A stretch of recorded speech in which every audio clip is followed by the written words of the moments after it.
dishes, and bathed every morning in a little marble bathtub, and had nothing to do all day but swing in her golden swing and sing for her own pleasure. But after a while she grew tired of all this and began to wonder what the outside world was like, and one day the sun was so bright and the air so sweet that she left her home and flew out into the wide, wide world. That was all very pleasant until she grew tired and sat down on a stone to rest. Then a great brown robber came and caught her and carried her down into his den, and there he kept her a prisoner in spite of her tears and prayers, and there she must wait on him and keep his house in order. Every day he went out and left her alone, coming back loaded down with food or golden treasure that he had stolen. "But why don't you run away?" asked Teddy. "I would." "Alas, I can't," said the Bird maiden, "for whenever the robber magician goes out he locks the door after him, and I have no key to open it." Then Teddy told her that he had a key that would unlock the door, and that he would save her.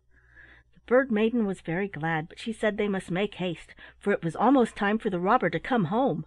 So she wrapped her cloak around her, and Teddy took her by the hand, and together they ran to the door. They had hardly reached the outer cave, however, when Teddy heard a loud bang that echoed and re-echoed from the walls. "Alas, alas!" cried the Bird maiden, shrinking back and beginning to wring her hands. "We are too late. There comes the robber, and now we will never escape." She had scarcely said this when in marched the robber magician sure enough. He wore a great soft hat pulled down over his face, and he had a long brown nose and little black beads of eyes. His mustache stuck out on each side like swords, and he carried a great sack over his shoulder. The robber magician threw the sack down on the floor and frowned at Teddy from under his hat. "How now?" he cried. "Who's this who has come down into my cavern without even so much as a by your leave?" Teddy felt rather frightened, but he spoke up bravely. "I'm Teddy," he said, "and I didn't know this was your cave. I thought it was just a rat hole." "A rat hole!" cried the robber magician, bursting into a roar of laughter. "A rat hole! My cave! A rat hole!" "Yes, I did," said Teddy, "and I didn't know it was yours, but if you want me to go, I will." "Not so fast," said the robber. "Sometimes it is easier to come into my cave than to go out, and you must sit down and have some supper with me now that you are here." Teddy was quite willing to do that, for he was really hungry, so he and the robber drew chairs up to the table, and the Bird maiden, at a gesture from the robber, picked up the sack that he had thrown upon the ground, and out from it she drew some pieces of bread and some bits of cold meat. It did not look particularly good, but it seemed to be all there was, so when the robber began to eat, Teddy helped himself too. The robber magician did not take off his hat, and he ate very fast. After a while he leaned back in his chair and began to tell Teddy what a great magician he was, and about his treasure chamber. "There," he said, "is where I keep my gold. I have gold, and gold, and gold, great bars and lumps and crusts of gold, all piled up in my treasure chamber." At last he rose, pushed back his chair, and bade Teddy follow him, and he should see how great and rich he was. Leading the way across the cave, he unlocked the third door, and flinging it open, stepped back so that Teddy might look in. As he opened it, a very curious smell came out. Teddy stared and stared about the treasure chamber. "But where's the gold?" he said. "There, right before your eyes," said the robber. "Don't you see it?" "Why, that isn't gold. That's nothing but cheese," cried Teddy. "Cheese! Cheese!" cried the robber magician, stamping his foot in a rage. "I tell you it's gold." "It isn't. It's cheese," said Teddy. "Look, I have some just like it. I'll show you." And running to the keg where he had left his trap, he pulled it out and held it up for the robber to see. As soon as the robber magician saw the cheese in the trap, his fingers began to work and his mouth to water.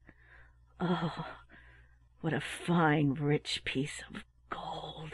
he cried. "How do you get it out?" "I don't know," said Teddy. "I don't think it comes out." "There must be some way," cried the robber. "Let me see."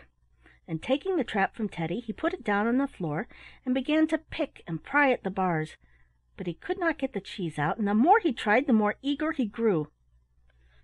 "There's one way," he muttered to himself, looking up at Teddy suspiciously from under his slouch hat. "How's that?" asked Teddy. "If one were only a rat, one could get at it fast enough," said the robber magician. "Yes, but you're not," said Teddy. "All the same, it might be managed," said the magician. Again he tore and tore at the bars, and he grew so eager that he seemed to forget about everything but the cheese. "I'll do it!" he cried. "Yes, I will." Then he laid off his great soft hat, and crossing his forefingers, he cried, "Innocent me, innocent me! As I was, once again I will be!"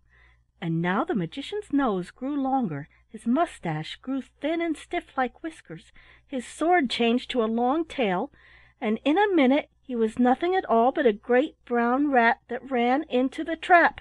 Click! went the trap, and there he was, fastened in with the cheese. It was in vain that he shook the bars and squeaked. "Quick, quick!" cried the Bird maiden. "Let us escape before he can use his spells." She caught Teddy by the hand, and together they ran to the door that led to the stairway. "Your key! Oh, make haste!" cried the Bird maiden breathlessly. In a moment Teddy had unlocked the door they had passed through, and it had swung to behind them. Up the stairs they ran, and there they were, standing in the sunlight near the rain-butt. "I am free! I am free!" cried the Bird maiden joyously. "Oh, thank you, little boy! And now for home." She caught the edges of her cloak and spread it wide, and as she did so it changed to wings. Her head grew round and covered with feathers, and with a glad cry she sprang from the earth and flew up and away and out of sight through the sunlight. "Why, it's Harriet's canary!" cried Teddy. "And now I must go," said the Counterpane Fairy. Teddy was back in the India room. The sun was low, and a broad band of pale sunlight lay across the foot of the bed. The fairy was just starting down the Counterpane Hill. "Was it really Harriet's canary?" asked Teddy. "I haven't time to talk of that now," cried the Counterpane Fairy, "for I hear your mother coming. Good-bye, good-bye."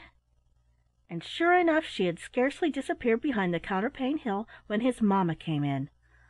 "Oh, mamma," cried Teddy, "do you think Harriet's canary came back?"